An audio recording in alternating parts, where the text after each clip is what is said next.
Welcome back. We've been discussing this path-breaking book by Dr. Subramanian and Dr. Vaidyanathan, both K.V. Subramanian and K.V. Vaidyanathan, called Money, the Zero-Sum Game, which is demolishing a lot of wrong understanding of monetary economics and monetary policy that both economists and observers belabor under.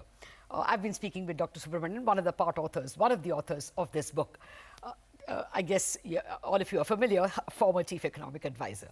Okay, Dr. Subramanian, a lot of reserves are created by the banks. As you know, during COVID and during the global financial crisis, the central banks created these reserves, and people often, even journalists, ask, why are these reserves not lent by the banks as loans?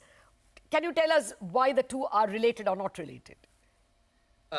Yeah, Lata, I think it's useful to just, for me, explain the three kinds of money that is there in any economy, just so that our viewers understand. One is currency, as we talked about. That is an IOU from the central bank to the public. Second is deposits. That is basically an IOU from the commercial banks to the public, also corporates.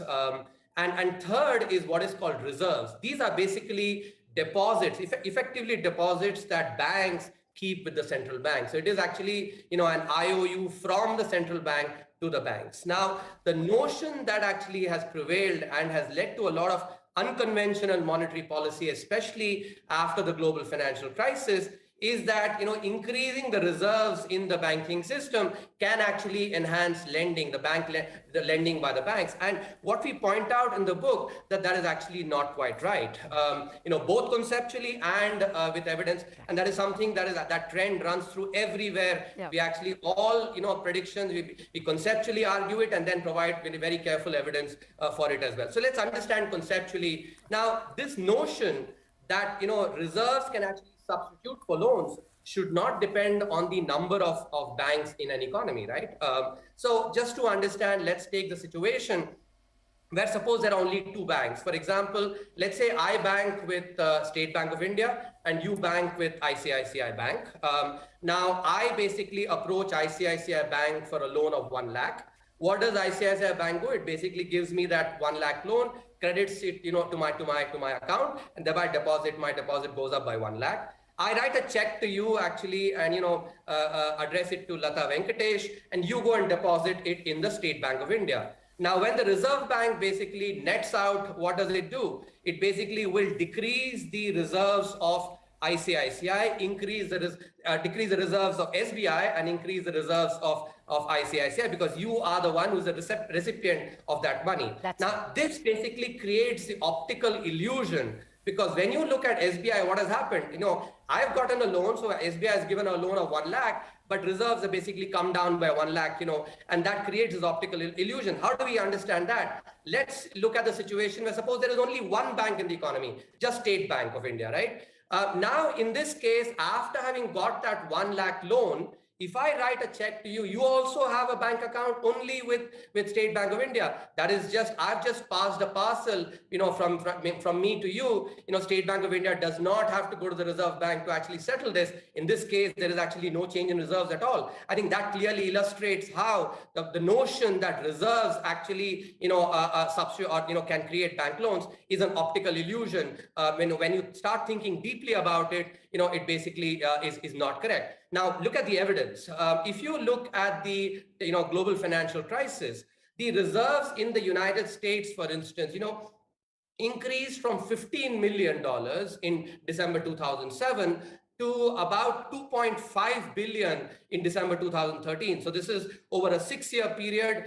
The reserves increased 170 times, 170 times.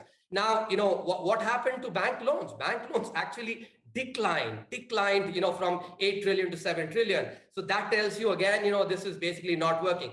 Similarly, take India as well. You see India too, both during the global financial crisis and during the COVID crisis, the CRR was cut. That basically increased the reserves in the system. Firstly, reserves basically are not a constraint because there's huge excess reserves in the system. But, an increase during the global financial crisis for instance, from 1.2 lakh crores to about 8 lakh crores, almost a 7 times increase, had no impact on bank lending. It actually remained at about 5.1%, earlier, and 6.7% later. And if you would recall, the then finance minister, Pranab Mukherjee, actually kept lamenting, oh, we've cut CRR, banks are sitting on reserves, and yet they are not lending. And people also use this notion of lazy banking. What we point out is that whether it is about, this sort of ringing, the finance minister ringing his fingers about banks not lending, sitting on reserves, or the concept of lazy banking is based on an incomplete or incorrect notion that stems from the financial theory of financial intermediation and the flawed monetary theory thereby. We as journalists also belabored under that. Now things are much clearer. Okay, now there is another complaint which I often hear today in the market. Oh my God, loans are rising, but deposits are not growing as fast as loans. Now, what you are saying is that's nonsense. It's not a problem at all. Yeah, well, I wouldn't use that word. Okay. I would just say that, I think conceptually we have to think about these correctly. So let me again point out here, as we discussed earlier, it is actually loans that create deposits, right? So let's understand this. The base of loans in the Indian system is about 120 lakh crore.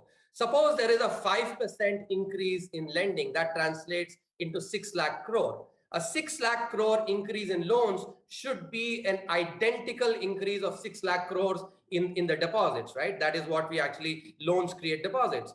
Now, the base of deposits though is 170 lakh crore. So an increase of 6 lakh crore on a base of 170 translates into only 3.5%. So just the fact that the base is much higher for deposits, clearly illustrates to you actually that, we're barking at the wrong tree, because a 6% or a 5% increase in loans actually translates into just a 3.5% increase in deposits.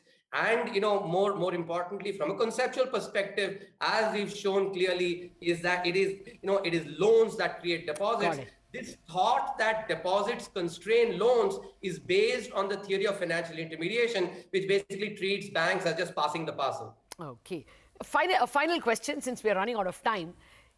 What is the advice then to central banks? When central banks find the economy has to be revived, all that they can do is to pump in more, money supply, liquidity, so as to goad the banks sooner or later to lend because money is cheap. What other options do they have at all? They have to do this, right? So I think that's a very good question. So as we've just discussed, banks are by far the most important entities for money creation in the economy. And whenever I talk about banking, I use the simile of an accelerator and a brake. The accelerator is basically the credit growth, and credit risk management is the brake. Now banks have to basically tune their accelerator and the brake very well.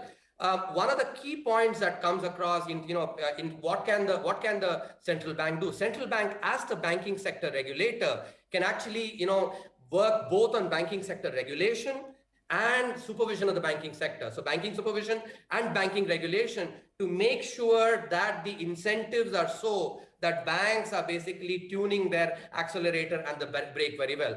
Especially, I will point out, banking supervision, for instance. If you look at the global financial crisis, or even the crisis that we had here in India, and you would recall in the 2020-21 economic survey, I had written a chapter that was basically on regulatory forbearance, where we had pointed out that, supervision was something that actually needed to be improved. So overall, one of the key messages for the central bank is to basically really focus on their role as banking sector regulators to make sure that money creation in the economy happens well. A specific suggestion that I would actually mention, especially in the Indian context, is if you take the capital requirements, and we know banks basically lever, right? For every 100 rupees that they lend, they actually keep about 9 rupees as equity capital. Now Basel requirements actually are for all countries only 8%. Now, 8, when it's basically 8, the multiplier is about 12 and a half. When it is 9, it is 11.1. And you can see clearly, therefore, by enhancing the quality of banking supervision, which is why the cushion of 1% has been created. What central banks actually can do is to release and enhance the leverage, thereby enhance money creation in the economy and thereby foster growth as well. I think the attempts that are made to actually either increase the monetary base or alter the money multiplier, thereby the money supply in the economy, I think we've pointed out those are basically things that are coming from flawed monetary theory and therefore are not working in practice. Thank you very much, Dr. Krishnamurthy. That was an extremely enlightening half-hour lecture on monetary policy and has corrected a lot of misconceptions that we have. And I hope this half-hour tempts you into reading what is a very important book that will change our thinking of monetary policy, Money, a Zero-Sum Game. Thank you very much, Dr. Krishnamurthy, and all the very best with this book. Thank you very much, Lata.